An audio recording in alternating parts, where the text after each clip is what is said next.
Hi everyone, welcome back to my channel. My name is Erica. It is our last day in our So Quilty, Sew Along. We're going to be covering all of our finishing and showing you finished pictures of our quilt. So stay tuned and we'll dive right in.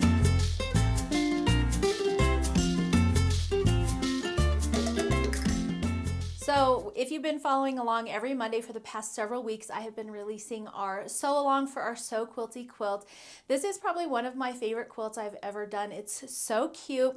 The other thing that I encourage you to do is take some of these blocks and just make some minis to help decorate your sewing space as well. You can make a table runner, like if you have something like I have right here where you need a little topper, that would be really cute.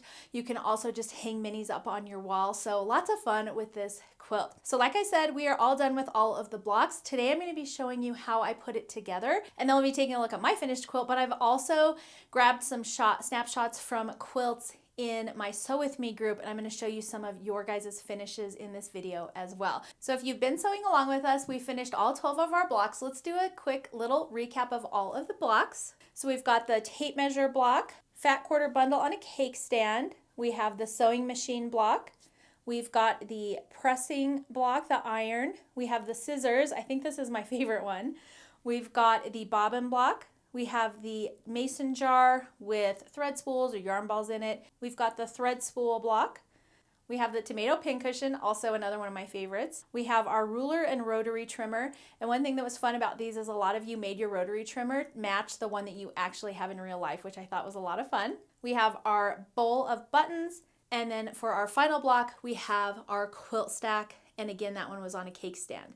So those are our 12 blocks. And since we started off by making our sashing and cornerstones, now all we have to do is put it all together. So the rest of this is so easy. And I love doing those borders first for this reason. By the time you finish your blocks, it's just ready to put together and you don't have to still do more work. So how I have it set up in the pattern, and of course you can do it however you want, but I picked my 3 blocks for my horizontal rows, and then I just added those sashing strips in between those blocks. So I made my 4 horizontal rows that included all of my blocks that we made, and then since we already made our sashing at the very beginning, my horizontal sashing strips are already done.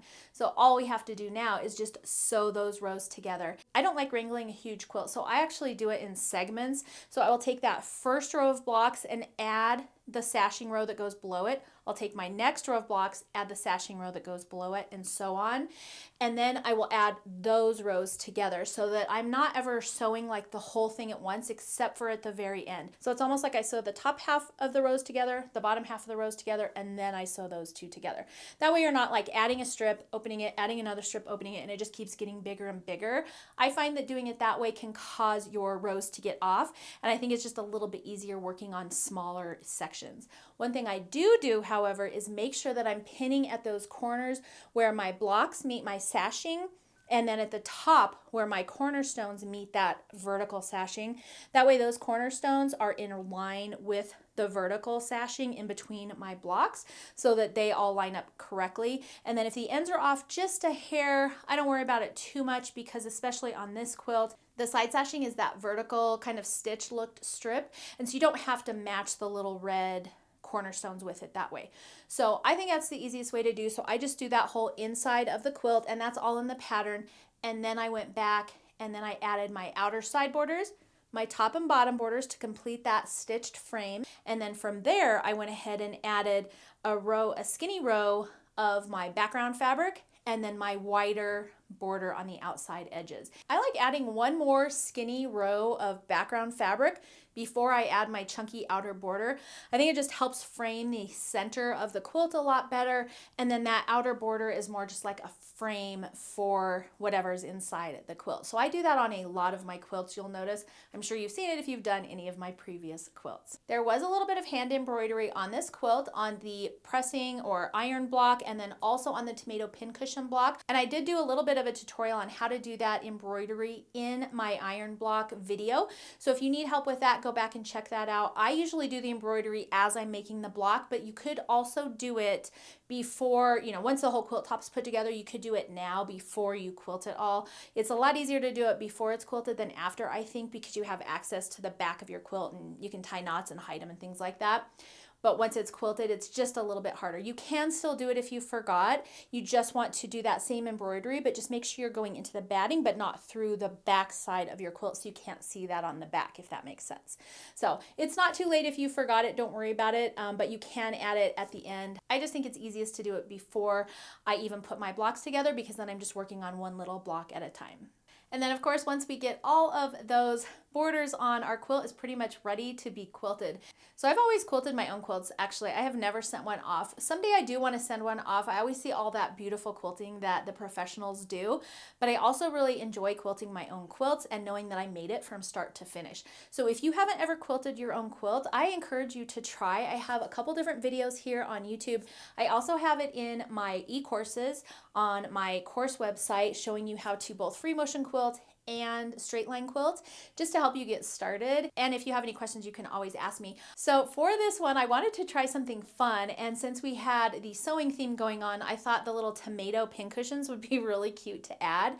So I ended up doing like a swirls and tomato kind of motif on this for the quilting.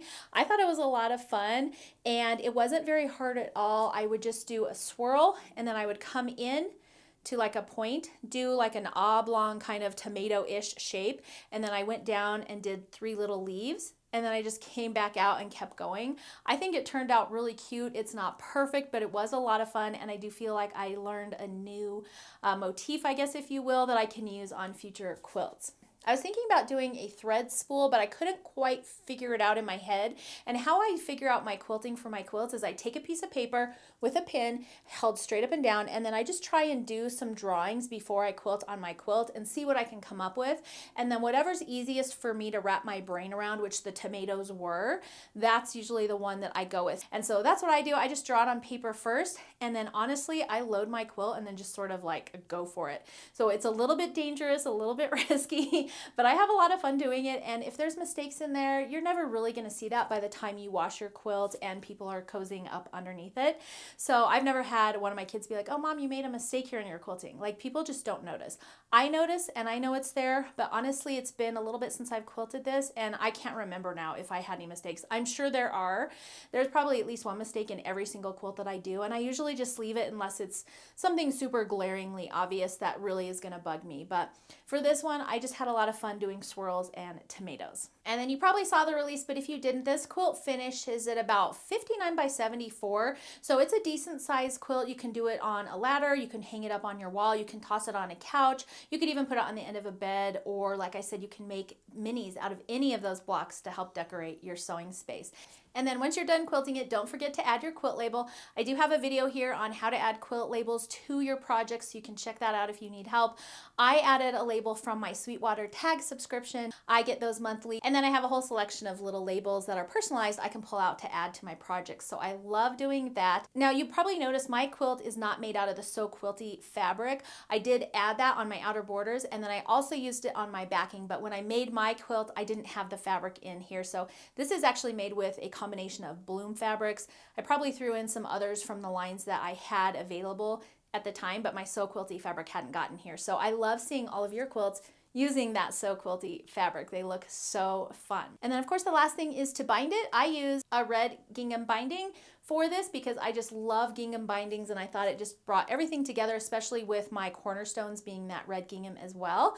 So I think it just made everything sort of come together. So that's it for my quilt, my So Quilty quilt. If you want to see more of the whole quilt, you can go back to the So Quilty launch and watch that. I show a lot of footage and video there of the entire quilt. And then if you haven't already, make sure to join our Sew With Me Facebook group on Facebook. I will make sure to link it right below this video. Everybody's been posting all of their fun progress and projects in there, and I had some fun prizes and giveaways for this quilt along in there as well. So make sure you're joining there if you haven't already. I think that group is close to 8-ish thousand members, so we've got a lot of people in there posting fun projects and encouraging each other. So it's a great place to join if you'd like to get a little bit of encouragement and inspiration. But let's go ahead and take a quick look at some of your quilts.